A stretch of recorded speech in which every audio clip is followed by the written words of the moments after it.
Hello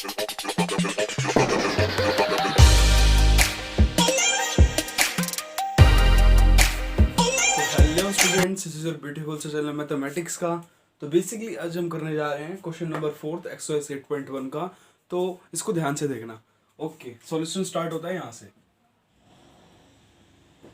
ठीक है, अब देखो यहाँ पर क्या कह रहा है, इसको बिल्कुल ध्यान से देखना कि देखो गिवन है 15 cot a इक्वल्स टू 8। क्या है? 15 cot a इक्वल्स टू 8। इसको लिख लो ना, गिवन में लिख लो इसको। ठीक है ना। और फाइंड करना है साइन ए और सेक ए। फाइंड करना है साइन ए और सेक ए। ठीक है, ओके ओके। गिवन क्या है? 15 cot a equals to 8। Okay okay, एक काम करते हैं, हम अपन एक चीज कर सकते हैं। अपन cot a को एक तरह से लिख सकते हैं इक्वल्स टू 8/15।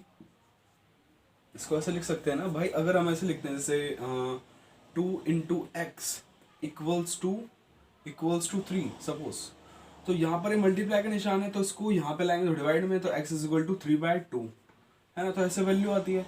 ऐसे हम इसको लिख सकते हैं इसको भी ऐसे। अच्छा ओके, अब देखो यहाँ पर कि cot a क्या होता है। देखो हमें tan पता है, tan होता है हमारे पास, tan होता है p/b।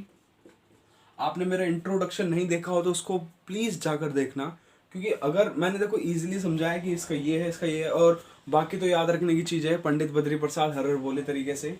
ठीक है ना। एक है छोड़ो, एक हमारे पास ये तो हो ही गया। अब देखो tan है, tan होता है हमारा p/b, तो उसको उल्टा होता है cot। तो उल्टा होता है cot, यानी कि ये होगा हमारे पास बेस अपॉन परपेंडिकुलर। सही है। हाँ ओके, मिटा दूं। हाँ बिल्कुल। अब देखो यहाँ पे मैं बनाता हूँ यहाँ पे ट्रायंगल। ध्यान से देखना, बिल्कुल बिल्कुल ध्यान से देखो। मैं लेता हूँ यहाँ पर ए बी और सी। तो यहाँ पर हमारे पास ये है 90 डिग्री एंगल। ओके, तो मैं यहाँ पर लिखता हूँ in triangle A B C angle B is equal to 90 degree. और हमारे पास एंगल किस पे होगा? ए पर। बिल्कुल होगा, ए पर ले लेते हैं। चलो ए पर ले लेते हैं। तो ए पर लिया, ओके, एंगल ए पर लिया। ध्यान से देखना, angle B is equal to 90 degree. हमारे पास अब बेस क्या है? इस एंगल के हिसाब से, हमारे पास बेस क्या है? अभी तो ये था, लेकिन ये वाला अगर एंगल आ गया, तो अभी तक आपने मेरी अगर वीडियो देखी होगी तो उसमें मैंने ऐसे नहीं, ऐसे देखना नहीं, ऐसे देखना सिखाया है। ठीक है ना। ऐसे मत देखो, ऐसे देखो, यूं मुंडी ऐसे देखना है ना। ओके, मुंडी ऐसे करके देखो, साफ साफ दिखेगा आपको। ठीक है ना। तो ये हमारा बेस होगा, ये परपेंडिकुलर होगा, तो परपेंडिकुलर है 15 और ये 8। कोई दिक्कत? तो अपन लिख सकता हूं यहाँ पर एक बढ़िया चीज, A B is equal to 8। Okay, और इसको के लिख देते हैं। चलो इसको के लिख देते हैं। और B C is equal to 15 के। तो हमारे पास वेयर, मैं लिखूंगा वेयर के इज आ रियल नंबर। क्या? Real number. के क्या है? एक रियल नंबर है। कोई गधा थोड़ी बैठा हुआ, रियल नंबर भी नहीं बताओगे हैं? 1 2 3 4 5 6 7 8 9 10 11।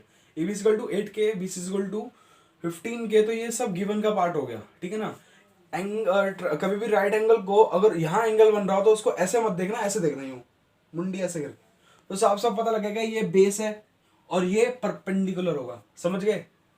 ओके, मिटा रहा हूँ गिवन सारा मिटा रहा हूँ। ठीक है ना, मिटा रहा हूँ। ओके,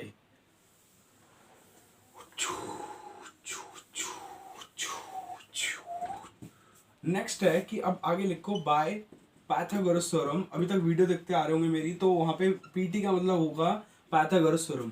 ठीक है ना, शॉर्ट फॉर्म है ताकि जल्दी हो क्वेश्चन। फिर आगे हमें पता है H square equals to P square plus में बी स्क्वायर। हाइपोटेनस का स्क्वायर निकालना है। ये है ए सी का स्क्वायर, परपेंडिकुलर हमारे पास, बोलो ले, या बी सी ले, बी सी का स्क्वायर प्लस में बेस ए बी का स्क्वायर। ओके, ए सी का स्क्वायर। ओके, बी सी क्या है हमारे पास? 15 का स्क्वायर, और ए बी क्या है? 8 का स्क्वायर। तो ए सी का स्क्वायर। अब अपन ने गलती कर दी, अपन ने AC को माना था K, तो इसको ना K मान लो, मतलब AB है उसको K, इसको 15K, और K क्या है, एक रियल नंबर है, तो इसको K ही लेके चलो।